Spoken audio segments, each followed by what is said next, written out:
ಹಳ್ಳಿಗಳಲ್ಲಿ ಮಾಡೋ ರೀತಿಯಲ್ಲಿ ಬಸ್ಸಾರು ಹೇಗೆ ಮಾಡೋದು ನೋಡೋಣ. ಎಲೆಕೋಸನ್ನು ಸಣ್ಣದಾಗಿ ಕಟ್ ಮಾಡಿ ಇಟ್ಕೋಬೇಕು ಇದಕ್ಕೆ. ಹಾಗೆ ಕಡಲೆಬೇಳೆ ಒಂದು 50 ಗ್ರಾಮ್ ಅಷ್ಟು ನೆನೆಸಿಟ್ಕೊಂಡಿದ್ದೀನಿ. ಇದೆರಡನ್ನೂ ಕುಕ್ಕರ್ಗೆ ಹಾಕ್ಕೋತಾ ಇದ್ದೀನಿ.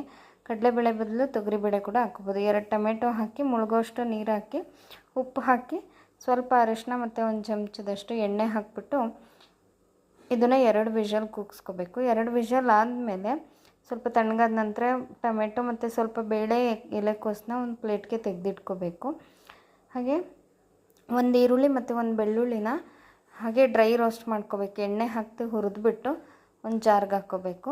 ಹಾಗೆ ಸ್ವಲ್ಪ ಜೀರಿಗೆ ಮತ್ತು ತೆಂಗಿನಕಾಯಿ ತುರಿ, ಒಂದು 4-5 ಸ್ಪೂನಷ್ಟು ತೆಂಗಿನಕಾಯಿ ತುರಿ, ಸಾಂಬಾರು ಪೌಡರು ಮತ್ತು ಬೇಯಿಸಿಟ್ಕೊಂಡಿರೋಂಥ ಬೇಳೆ, ಟೊಮೆಟೊ, ಎಲೆಕೋಸು ಈ ಮೂರನ್ನು ಮಿಕ್ಸರ್ ಜಾರ್ಗೆ ಹಾಕ್ಕೋಬೇಕು. ಸ್ವಲ್ಪ ಕೊತ್ತಂಬರಿ ಹಾಕ್ಕೊಂಡು ಹುಣಸೆ ರಸನ ಸೇರಿಸ್ಕೊಂಡು ನುಣ್ಣಗೆ ರುಬ್ಕೋಬೇಕು. ನಂತರ ಒಂದು ಬಾಣಲೆಗೆ ಸ್ವಲ್ಪ